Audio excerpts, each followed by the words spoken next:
Dear listeners, you are now listening to the Voices of Us podcast, produced by the not-for-profit organization R.3. In the podcast, we speak with queer, LGBTQIA+, or if you call Rainbow International students, alumni, friends and families of the Rainbow community, sharing their authentic stories with you. Now you can listen to all the episodes on our website, r.3.org. Everyone's journey is different. We're trying to bring you different perspectives, and we believe everyone can take away something from those stories. Together, we can build a world with respect, love, and understanding for all. This is the Voices of Us, Ep.9. I'm your host, Feifei Liao. My pronouns are she and her. Today, I'm speaking with two incredible young allies of our queer international student community, Muskaan and Beaw. Hello and welcome. Would you like to say hi to our listeners, Muskaan, and share a bit about yourself? Hi, my name is Muskaan, and I study at the University of Melbourne. I'm specializing in student well-being and policy. As you probably can figure out by my voice, I have Indian heritage, but I've been living in Australia for a really long time. And I'm very excited to be a part of this conversation with all of you here. Thank you. Lovely to have you here, Muskaan. And we also have another speaker, Beaw, who is also one of our organization's talented graphic designers. Would you like to say hi and share a bit about yourself to our audience? Yay. Hello. My name is Beaw. I'm a graphic designer and I'm an international student at the moment. And I'm currently studying at Monash University, studying Masters of Teaching Secondary, specializing in psychology and media. So my psychology and mental well-being area is technically my specialization throughout when I started my bachelor's. And my background, I'm a third culture kid. I would consider myself like that because I was born in Thailand. I grew up a bit in Thailand, and then I grew up in New Zealand, and then I grew up in Australia. So yes, my identity is all over the place. I literally can just call myself international because regardless, with my culture-wise, I'm just Beaw. Wonderful to have you here. And I guess we're all global citizens moving around, right? Great to have you here as well. This episode is about allyship. So I would like to ask from your perspective, what do you think ally is? Would you like to share what does ally mean to you, Muskaan? First, I just want to talk about the fact that allyship means just not supporting or being, a lot of people who are listening just say, not being okay with your friends being gay or people around you being from the LGBTQ plus community. It means that you understand their struggles and you also want equal rights for people who are coming from these communities. So for me, I think allyship is supporting, navigating, and sort of also putting forward the need to fight these struggles and to be with your friends while they're navigating equal right opportunities and equal access to everything, and just supportive when people are just wanting to be equal. So that's how I see allyship. Thank you. I can certainly see your expertise in policies talking about equal rights that we've been talking a lot about. Thank you. I think it is quite important to bring the policy perspectives as well. What about for you, Beaw? What does allyship mean to you? And also, who can be allies? I would say my perspective is similar to Muskaan. Allyship broadly is technically about supporting one another, supporting everyone who is in LGBTQIA plus community. And it's something that allies, whoever's our allies, are the one who willing or wholly willing to support their friends, their family, who struggle with their identity or struggle with sharing their own identity to the society. So technically talk about how they there for them during when they're at their bottom rock or in their challenge. So it's technically, we're here for you and we understand, even though we're not part of it or we not feeling exactly how we don't know how you feel, but we're there. We want to understand you. We want to understand how you really feel, how you really think, and who you really are. So getting to know them more as an actual person, not just the title or not just the label of how society see. Thank you, Bill. And I think it's kind of important that you mentioned about the struggles people are going through. And I'm a bit curious about what was your journey like becoming an ally? When did you realize that you wanted to become an ally? Or is there actually a thing to become an ally? Sometimes I feel, is that something organic? Is something that everybody, can be? Or, was there a starting point? Well, for me, I'm a bit leaning more onto philosophical side because ally is more like a word where you aware that you're supporting certain communities or certain individuals. But for me, on the other hand, I have a nature where I want everyone to be happy on what they're struggling or what they're doing or what they intentionally do without other people's opinion intervene with what they're willing to do or willing to find within themselves.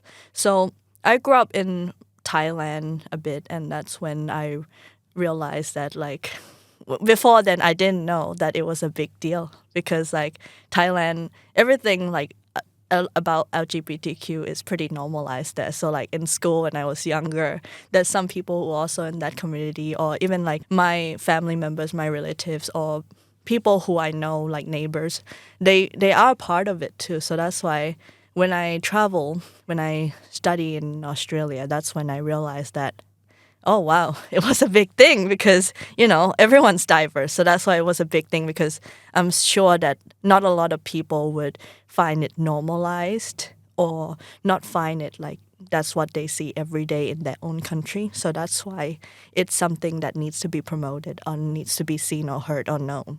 So that's why I was like, I've grown through it and I want to see everyone happy. So that's why I kind of like not shying out that, like, oh, I know everyone who's like, I know a lot of people who's in this community and there's nothing wrong with that.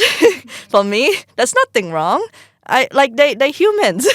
That it's just they have different personality, they have different needs and desires. So that's why it's nothing that affect me. It's nothing affect society. It's just sometimes conformity could impact a lot of because you're different. We're gonna call you out different. But then, human beings, we don't like being different alone all the time.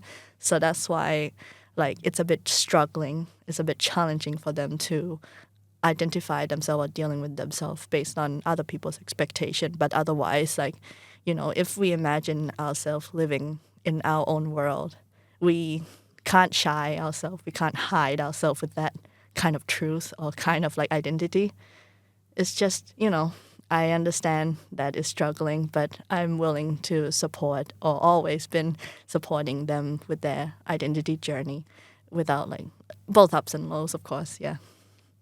Thank you. It was interesting how you said it was so normalized in Thailand, and also recently the gay marriage became legal in Thailand. So Correct. That was a quite big celebration. And it was kind of interesting that even for Australia, the same-sex marriage only became legal in 2017. Even though people thought Australia is so progressive, it's the Western country, but it's actually not until recently. It was interesting to discuss about how in Australia, the allyship became such a big deal that people have to put themselves forward so much to just simply support their friends. Yeah, Muskaan, so you said you were an international student back then, but many years ago. So when did you come to Australia, and what's the difference of your experience? I basically came to Australia 2016, 17-ish. And my experience has been very different from yours. Just because I feel like I come from India, and in India, the way a lot of people culturally see the LGBTQ plus community is in a very different light. How I realized that I wanted to be an ally is something very, very small when I look at it from this perspective. And it's also funny, I think, when you look at people, right? And then you see that, oh, this is the time when I decided that this was not okay, right? When you see something that is not okay or something that's discriminatory happening towards other peers that are in your class, or, people are stigmatized for just not adhering to gender norms, and you're like, oh, this is not okay. And even though you're so young and you have no concept of understanding what allyship is, you don't have a concept of understanding why is this happening, you're like, this is not okay. When I was young, basically what happened is I had a friend in my class, and she I think she was very tomboyish, and she was not, how would I put it? Like in India, the teachers would say she's not a good girl. She would not adhere to a lot of gender norms. She would not be like other girls in the class. And I could see that she was being sort of punished for it. She was being punished for being different how they would see it, even though I don't think she's different. But I think that's how, because it is so stigmatized and there is this strong gender norm and heterosexuality that is like forced on you. That's how you see it. So anyone who does not, who's even like a second away from all of those norms, you're just like, you are different and you should be banished from society. I remember me and my friends, we were like, this is not okay. And we didn't have a concept of why is this not okay. We just like were like, oh, it just doesn't feel okay. And I think that's sort of when eventually I realized that I was an ally. But that is where I felt like this is not okay, because it is not just, it's not based on justice. Just because you think that someone is different from how you see normal, you think that person does not deserve the same care or respect that other people deserve who you perceive as normal. Right? Now that I can explain those feelings with these big terms that I have learned from my university degrees, right? And also what even is normal, to be honest. But at that age, when you see these things and you're like, oh, this is not okay, it's just this feeling in your heart. So I usually say allyship is just like you being human, right? And you just wanting other people to be treated in a human way and not being discriminated because of you thinking something is normal or not normal. My journey has been very different from yours. Yeah. And that's why I think it's more important for people that come from the area that I come from to be active, visible allies, not just invisible allies.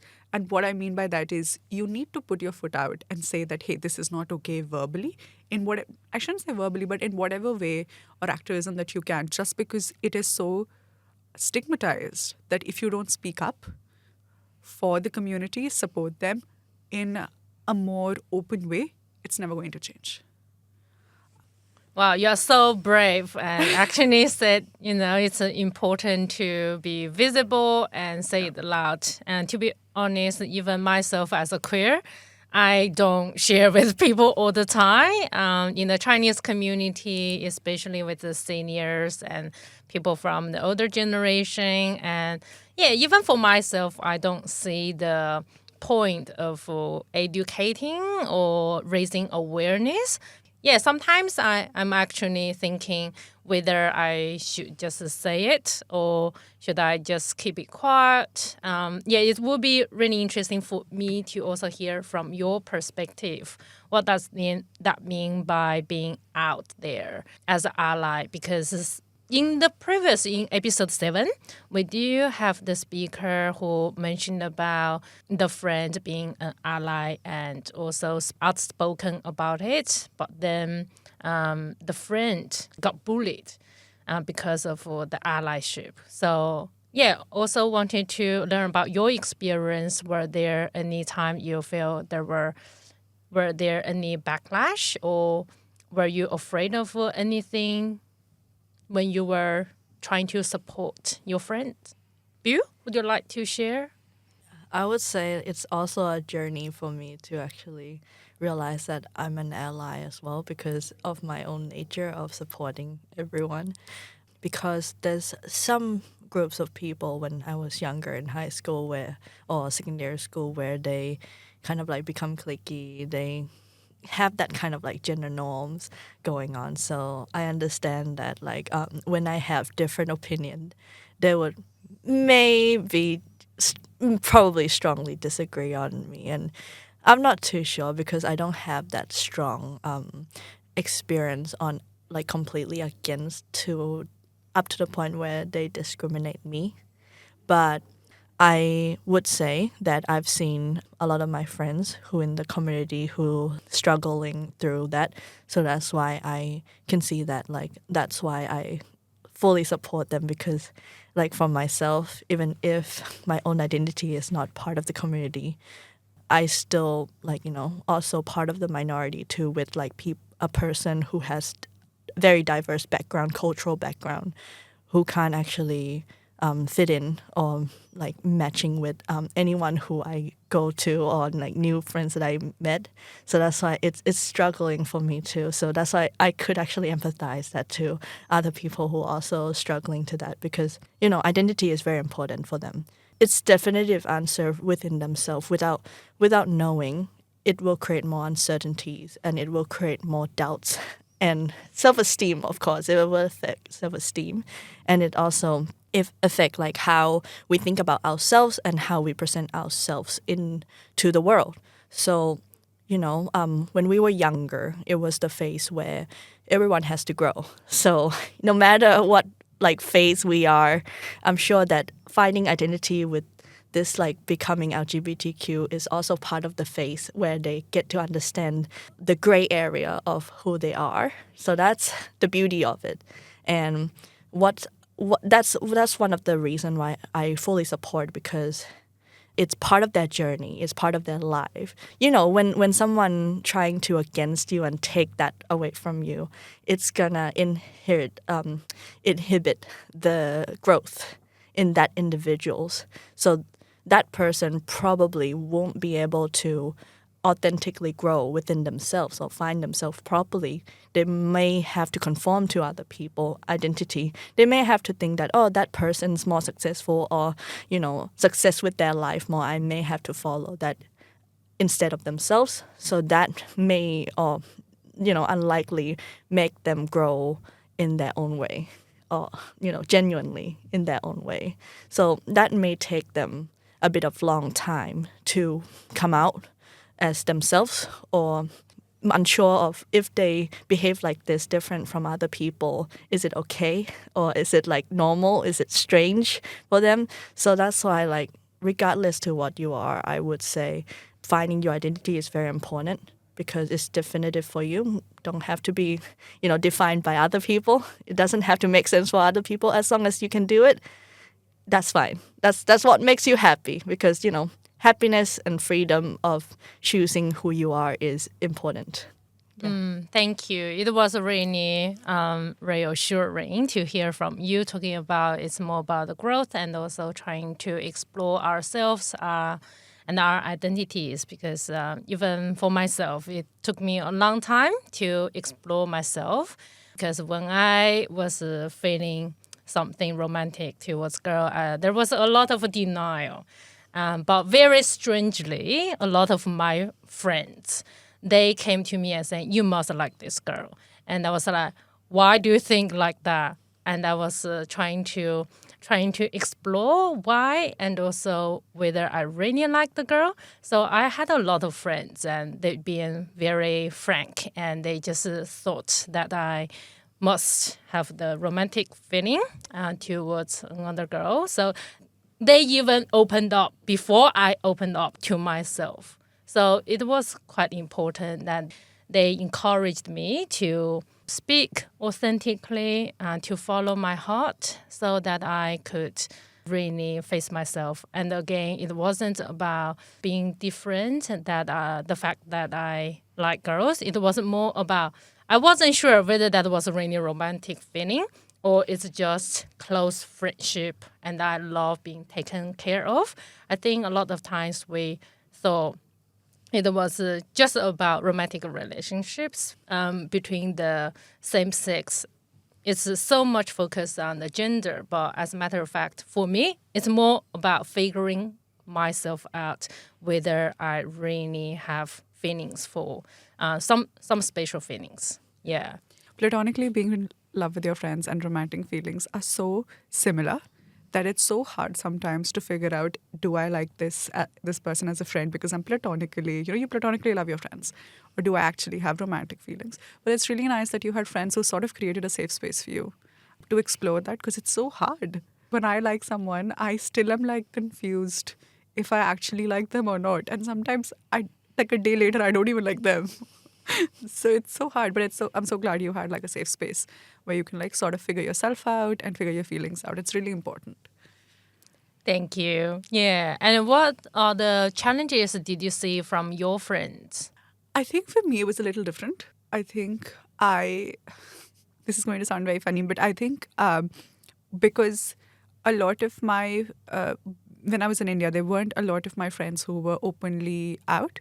So it was a little different. And I think when you're in high school, you're still figuring yourself out most of the times. But when I came to University of Melbourne, I did have a lot of friends who were openly from the LGBTQ plus community. And I think by that time, I think I had sort of also figured myself out. So I knew my orientations and I knew who I was. Usually, I feel like when people sort of try to bully people who are allies, they usually say, "Oh, are you also from the community?" Right? And they mean it as an insult. What I see it as and what I saw it as still is, why is it an insult? You know what I'm trying to say? Like, why is it an insult? Even if I am, why is it an insult? And I think that also comes with like, and no offense to like anyone who has been bullied like this, I understand that bullying in general is not okay. But the way I see it is, if I am, why is it an insult? And if it's not an insult, you can say whatever you want to say, right? Like it's not an insult. So that's how I see it. So that's why I feel like I was not, also like I feel like I'm a little intimidating, just to add on that. So it's not to say that I wasn't bullied in high school, but like I feel like at university level, it was a little harder to bully me because I'm intimidating. But apart from that, I think if you don't see it as an insult, then if you understand that there's nothing to be ashamed of, then it's harder to bully you. That's what I believe in. Because like the first thing when they bully you is like, "Oh, are you also from the community?" And sometimes I was like, "Yes, I am." So,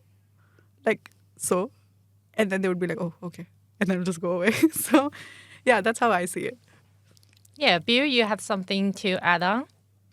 I do also have the same experience and how I felt as well, like intimidated. Whenever I showed them like where like my community from or I'm an ally, they thought that I'm also part of it as well. So that's why like instead of them wanting to know more about it, they kind of like, "Oh, you're part of the LGBTQ, so you're part of it."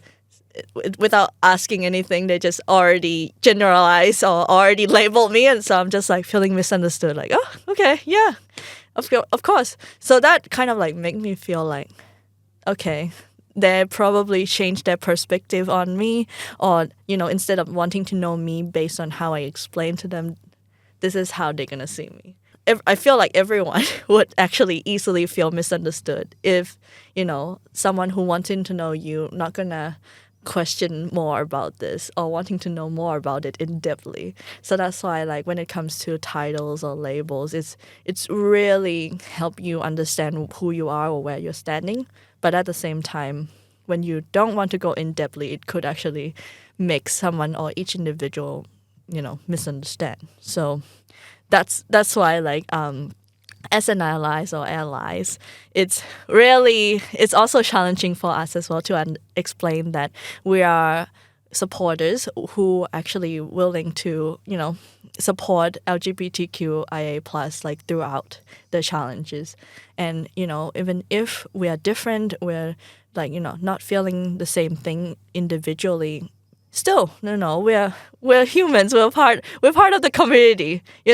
Community doesn't have to be like you have to have everything the same. That's the point. We're different.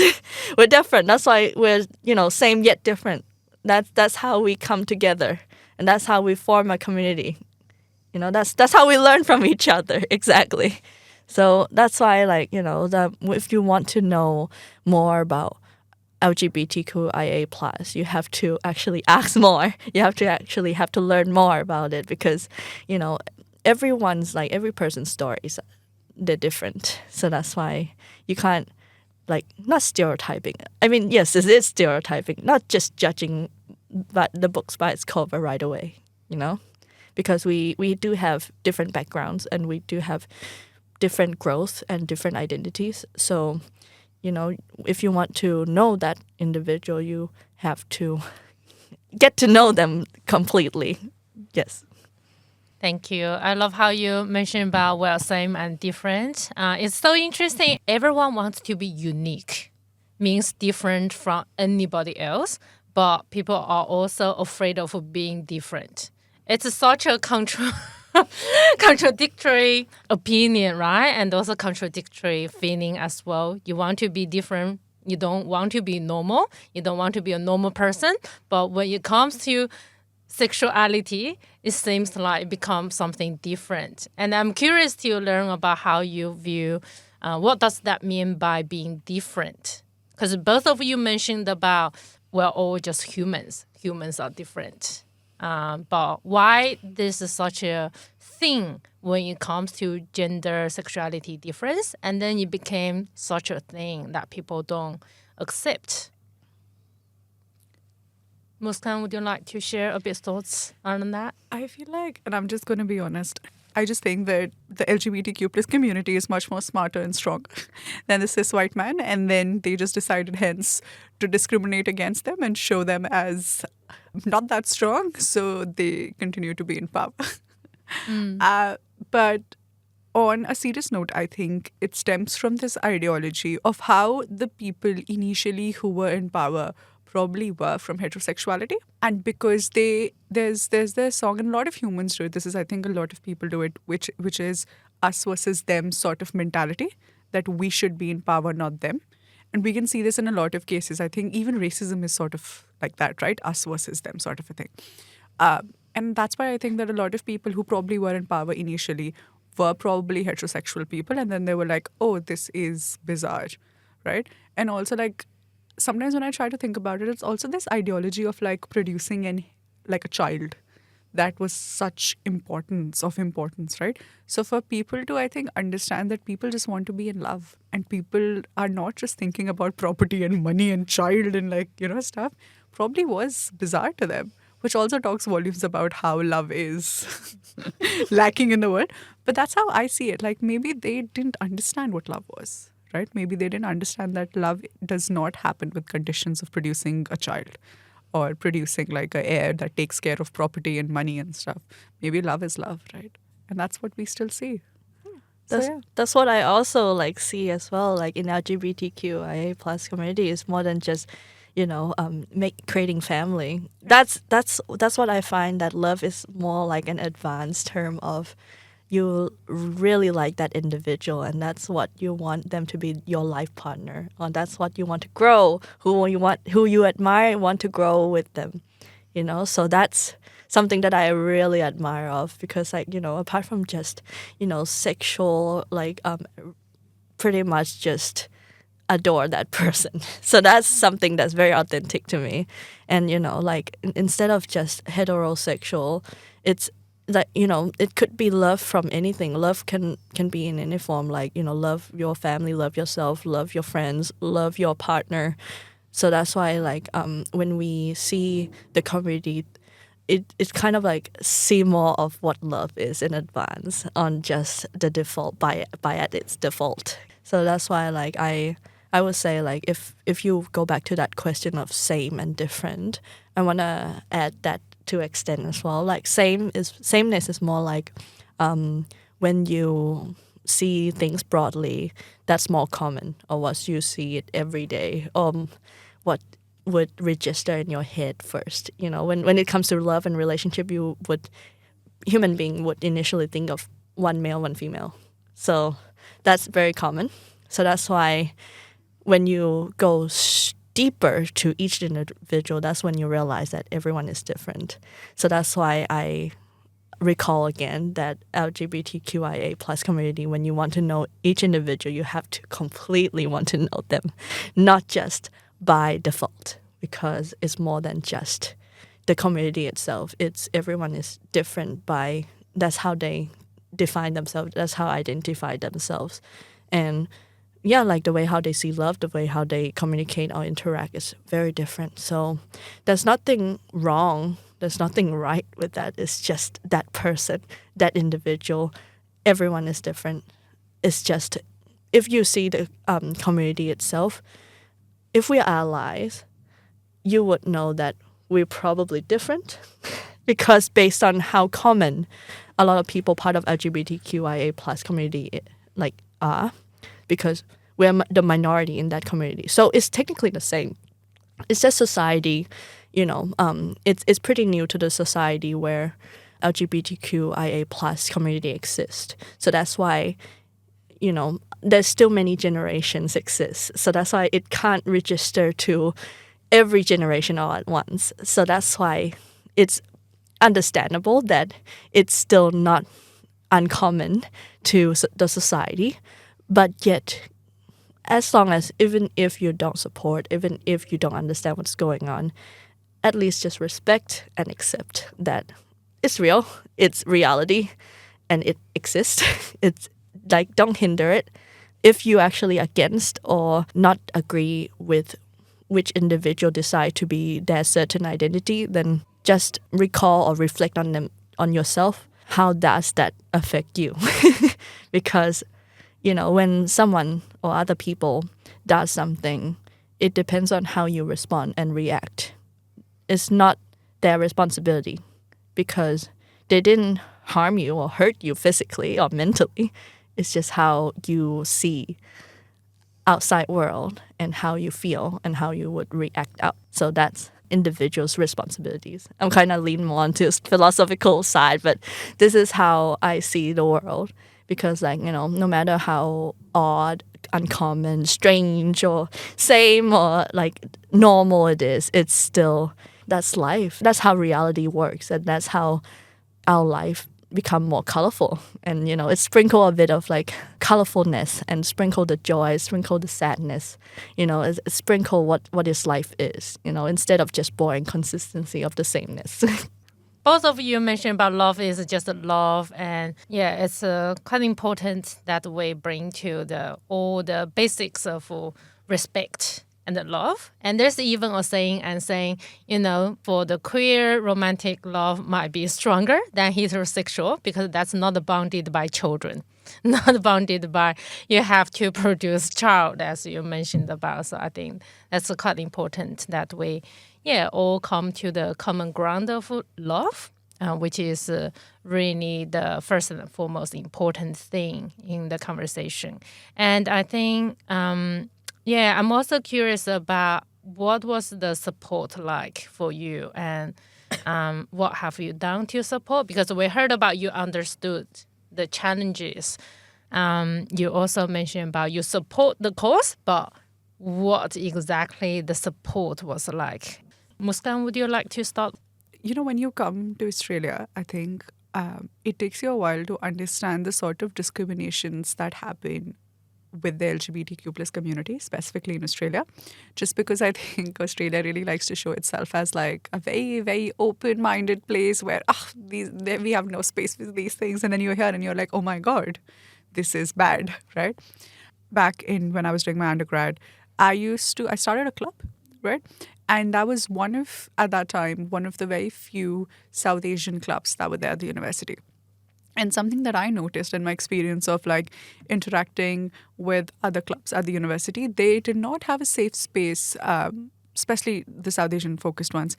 There were not a lot of safe spaces for the LGBTQ plus community. And this is something that I realized when my friends who were from Indian background faced discrimination while they were trying to attend events of these clubs. And that's when I was like, okay, this is an issue, clearly, because you all want to feel home, right? So something that I did was we sort of started making policies that were more inclusive. We were an inclusive club, but I feel again, what I said earlier, I think you need to put it out that you are inclusive. You need to make these policies known. I mean, I know I'm inclusive. I know people in my club are inclusive. But I need to put it out so that people who don't know me, who don't know this club, sort of look at these things and are like, okay, I know I'll be safe here. Obviously, I can't guarantee 100% safe events, right? Because I can't read people's mind. But what I can guarantee is if discrimination happens, I will take an action against it. That it will be a safe space. I can guarantee that if something bad happens, we will make sure that justice is served, sort of a thing, right? Something that we did, which was quite popular, was so in 2018, India legalized being gay, but there was this section which is 377, according to which homosexuality in Indian Penal Code was criminalized.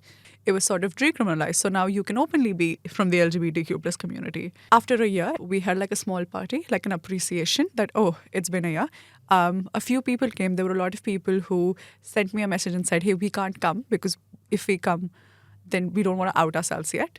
But then they sent a message that this means a lot, that there is a place where we know that if we came out, it's going to be a safe space. And I feel that was enough. You don't need to come. You don't need to tell me that, oh, I'm from this community. But if you just look at sort of a community that I created, and you know that that's a safe space if you want to come out. I think that was enough for me. So yeah, and I think that's what it is, right? If you're an ally and if you have power, you make those changes, you make those safe spaces, which might have not existed before you were there. Power comes great responsibility.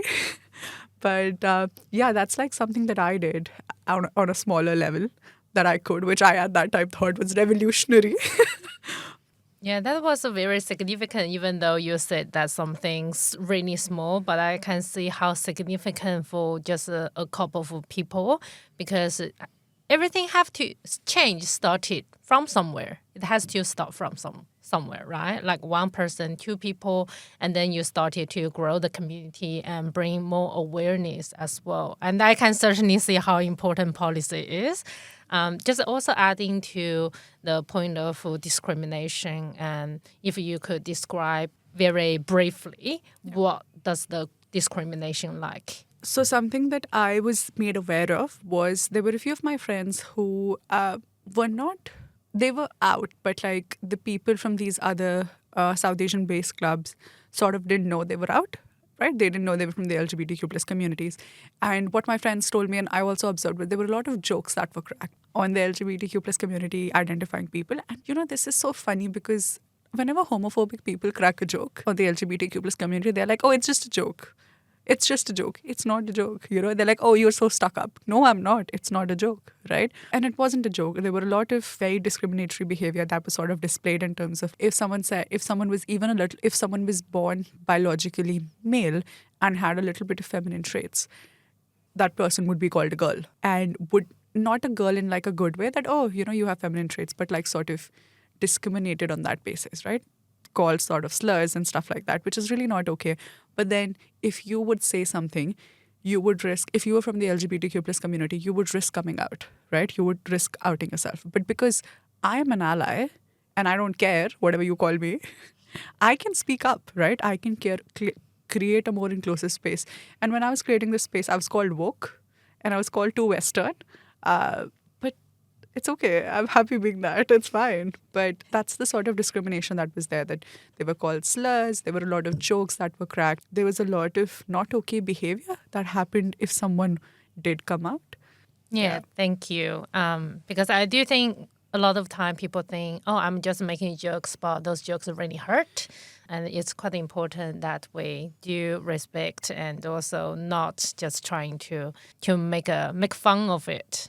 Yeah, thank you. And what about you, Beaw? So what was your support like? One statement: you treat people like how you want to be treated. Just kindness, respect, and accept, regardless to who they are. And with an ally, I'm pretty broad in general, and like I do agree with what Muskaan said about they take risk to come out, but with an ally, that's why we have that ability to stand up for them. We have ability to speak up because we are the middle person. In my own experience, I would say that how we stand up is, technically, I consider myself as an ally. We're the allies community, so I kind of like focus on how I behave and how I treat other people rather than how I would like to influence other people to treat, the community nicely, because it's up to them. And, I can't control them. I can't influence them as long as they agree with me. So that's awesome. If they don't, I respect that, just as long as you're not harming other people or harming them mentally as well. Yeah, thank you. Can you describe a time? So did someone come out to you? Yes. So I remember during the secondary where this girl who acts like a not a tomboy, a very shy person. I remember there was this tomboy girl, another classmate who acts tomboy, but everyone stereotype her as a lesbian because she acts like a tomboy. So that's also a misunderstanding on her side. And this person who's shy and afraid of talking about her being a trans, it's really a very sensitive topic for her because, of course, she would actually expect that not a lot of people would accept her, or that's weird. in this kind of society. So that's why like it's really hard for her to, like, for example, if she wants to go on a sleepover or if she wants to hang out with girls, it's gonna be hard. But as you know, I did experience that in New Zealand, so that's why it was a bit difficult for her to come out, like, to her friends as well. So like throughout her journey, it was pretty quiet. So that's why. What did you do? Were you friends? Yeah, we're friends. Yeah. So yeah. that's why she told me. So How was that? Like, in what kind of context? I was young, so I was kind of like have a bit of different perspective. And I remember that when I realized what trans was, that's when I was like, wow, that's new. I want to know more about it. So I didn't know like what it is. So that's why I kind of like wanting to know more from her side. So it's like, okay, what is trans? Like, what's your journey was like, and how do you feel about it? And that's pretty much what I am. I was a curious girl, so it's like it's kind of like I support. I don't against. I'm like, no, like, why are you like this? I don't have that. But I'm glad that like people around her, like a small friend group, also support her. I'm not sure if we call it keep it a secret, but we kind of like giving her a safe space where she is the one who share when she's comfortable, not us. So if she wants to share to us, that's good. But if we want to say it to our other classmates or other people, I don't think that's our responsibility. Yeah, I'm going to ask more questions to unpack a bit more, because I think that's quite important, because I'm trying to see like in what kind of situation that she came to you, and also is that like just to you or to a group of people? I guess a lot of time people feel the coming out part is quite difficult. Especially you don't know whether your friends is going to accept, and sometimes it was also because some specific event. For example, people broke up, they really had no one to talk to. So what was that situation like for for that friend? I would say before she's like deliberately like express herself, she was just keep it to herself, no relationship or anything. It's just she realized what she wants to be and who she's attracted to, what gender she attracted to. And then like nowadays when LGBTQIA plus become a big thing in the country, she's kind of like doesn't care, kind of like embrace herself on social media, just, you know, wearing skirt and wearing everything all good. It's amazing for her to actually bloom and grow like that. I think like I'm not sure about the relationship in her private life, but I would say that at this point, she just doesn't care about how other people say. Like even her bio just say like, I don't really care. I just love myself. Like I could tell that like she's embracing herself. So I think that's good for her. I'm sure that she would actually like face a lot of like social media, like people who actually commented on something that's not really welcoming. But I'm sure that that's why she keeps like embracing herself more and more. Yeah. Yeah, of course. And so could you like notice any difference after she shared with you and also your friends? Did you see any difference?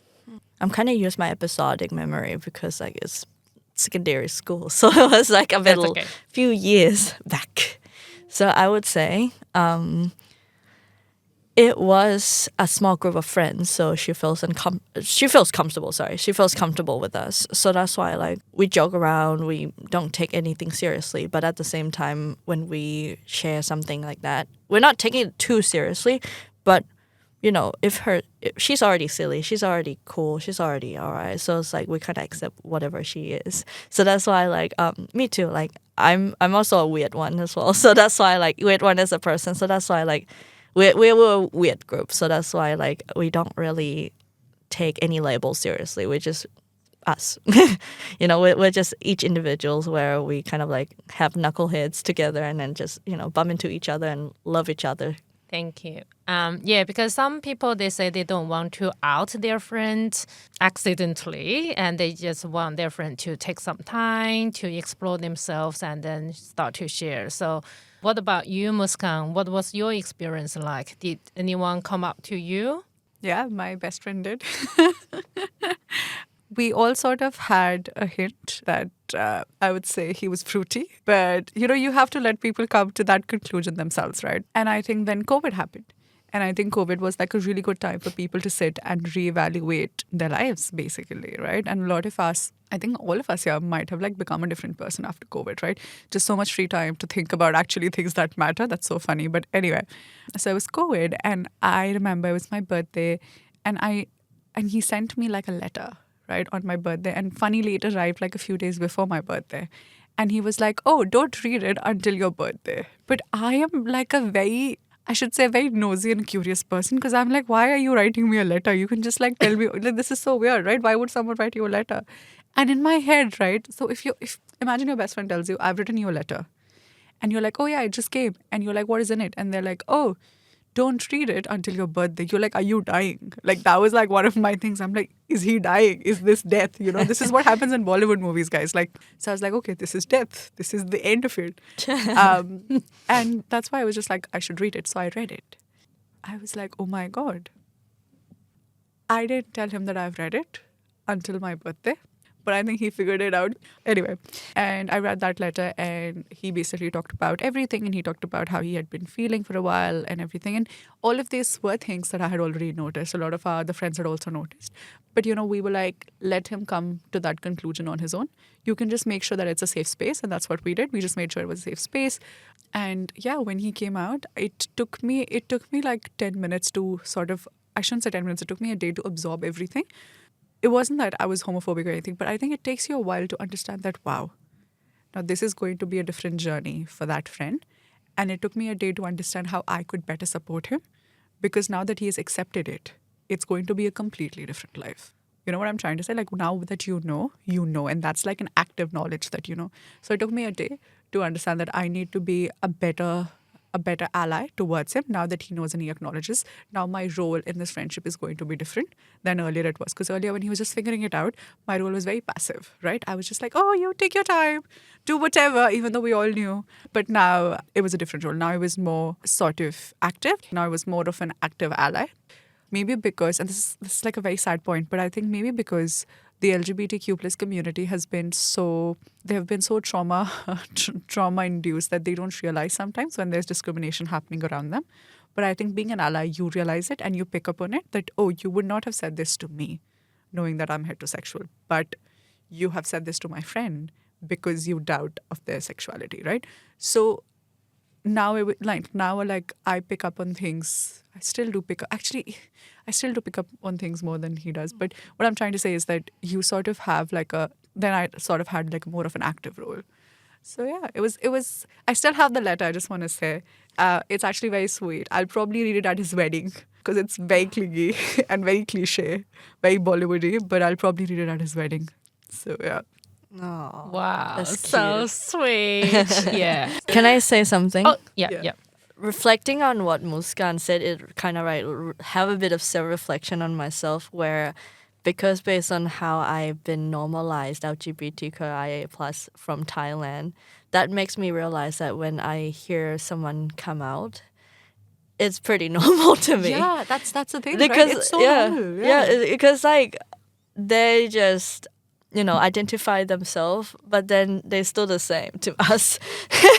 That's so interesting you said that. It's because one of my friends once came out to me and they were like, hey, I have realized that I am from the LGBTQ plus community. And I said, okay. And they were like, and I was like, okay. Now what? and they had like a more of like, oh, I was expecting a bigger reaction. And I was like, what do you want me to do? Like, do you want me to like climb mountains now? Like, it's I'll fine. just like, run and then scream, yeah. no! Like, what do you want me to do? Like, okay, sure. But yeah, maybe I should have been more like, oh my God. But I was just like, we know. Are we just not expressive or what? maybe that's what it is. Makes sense. Yeah. Thank you. That was quite interesting discussion. And the question came back to me. Well done. Because that's something you said, actually. I will end on that. Yeah, Muskaan, you mentioned about like you started to really play active roles in supporting your queer friends, and I'm really interested to hear from you what does the active role was like, and if you can give some of our audiences some tips. I think that's a great question. First thing, as an ally, that you need to understand is the fact that it's their journey. It's their call if they want to be out in the open or not. And based on that is how your support needs to be. If they don't want to come out, you need to respect their decision. You cannot fight a battle for someone who does not want to enter the battlefield, right? And that's a choice. And that's their choice. You are not, like, I feel like a lot of times when it's about allyship, people forget that it's not their fight. It's someone else's fight that they're supporting. And that's so important to understand that it's not about you, it's about someone else. So while a lot of people encourage their friends to come out, and, that's all good, like people should embrace who they are. But also, I think a lot of times we don't understand what coming out for them may mean. So you need to, as an ally, understand you need to be there and you need to support them, but you need to also understand the connotations that will come in their lives when they come out, right? So it's sort of like there's someone, and this is how I like to put it, allyship is about preparing your friend for a battle. You hand them an armor, you hand them like the thing that they wear over their heads and stuff like that. And if when they're fighting, if they need water, you rush and you give them the water, right? And while the time they're resting, you sort of like keep people at bay. But that's all that you have to do. You have to remember that it's their fight. Something that I would suggest as a tip 100% is read up more on it. Read up what connotations they may see, they may face when they're coming out, so that you are aware, so that you can provide better support. But that's one tip that I would do. And also understand that allyship is not you fighting their fight for them. It's you supporting them fight their fight. It's the same as like how you say listen more than you speak. Yeah. Like no assumptions, just listen. Yeah. Because like you don't have to be major or do major for them. Be there as their foundation, their support. That's all they need because they're human beings. They everyone can do anything creative, like can bloom, can thrive in any way. So it could be more than how you expect it.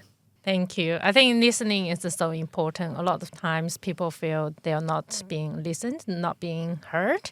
And it's quite important to support them by even just by their side and listening to their stories. And love exists in different way. Just curious, like one thing you picked up as you think your friend might be queer. Just something that I'm really curious, like for people who are listening to the podcast, if they started to raise awareness, they started to pay attention to any of their friends who might be struggling. So something for our audiences to think, at least for you, one thing you picked up that you think your friend might be part of the LGBTQIA plus community that they might need someone to listen to. I think for me, it was my friend's lack of awareness or lack of attraction towards relationships, or lack of sort of, I shouldn't say attraction actually, but lack of awareness, and like they were sort of running away from relationships. And I think that is something where you're like, wait, hold up. Why is that happening, right? And there can be a lot of reasons to that. There can be past trauma, but they can also be that they probably are from the LGBTQ plus community. And they just don't want to accept the feelings that are coming forward. So that was something that I was just like, well, like one of my friends, he was 23, and I was like, well, you're 23 and you've never had any relationships, right? And not even relationships, no situationships, nothing. So what is happening? But obviously, like I did not put it like this because this feels like very attacky. But I just like had a conversation about, hey, what's happening? Like, where you at? Right? Because there's also asexuality, right? And if that is what your friend might be, then that's also okay. That's also a form of it. It also reminds me of when one of my friends also come out as bi, and like secretly to me. I could tell like from my perspective that there's several peoples who I could capture. Throughout when I grow up, it's more a bit indecisive. That's what I capture. There's also a bit of mannerism as well, but that's pretty much obvious and like in general. But deep down, it's a bit more like indecisive because like you don't know if this is normal or this is not, and this is their journey. So I should keep myself a secret or something. So maybe not biggie for them. So that's why it shouldn't come out like that. So that's why like it's more like an indecisiveness whether they want to come out explicitly or just keep it to themselves. They are aware of it, just keep it to themselves. So that's what I capture from my end. Thank you. Thank you for both of you sharing about your experiences, and thank you for supporting the LGBTQIA plus community, especially for our queer international students. Any last thought you think absolutely so essential bursting out before I wrap it? I just want to say, just be humans. Just have empathy towards everyone. That's all. Just be happy, because when you're happy with yourself, that's when you can do anything. That's how you live a life that you want. Thank you. Yeah, let's all be happy and just treat each other with, the human being basics. And if you want to be treated with love, and treat other people with love as well. And currently, we're running a project called Beyond My Color, zine making workshops, exploring yourself and connect with the queer community in a creative way. We're also looking for more volunteers to join us to create community activities you are passionate about running. Get involved through filling out the form on our website, r.3.org. We want you. We want to see more of you guys. Thank you, VOU, our creative. You've been listening to The Voices of Us, a podcast produced by R.3, a not-for-profit organization dedicated to building a meaningfully connected community for queer international students, alumni, and allies. What's next? Curious about more stories? Follow us on Instagram, Facebook, LinkedIn, and YouTube. R.3. Google our website, r.3.org. This episode is supported by the Victorian government through the Healthy Equal Youth Program. Thanks for the support from Youth Affairs Council of Victoria, City of Melbourne Libraries, and Feifei Curiosity. Thank you for joining us. What's your story? We hope to hear from you too.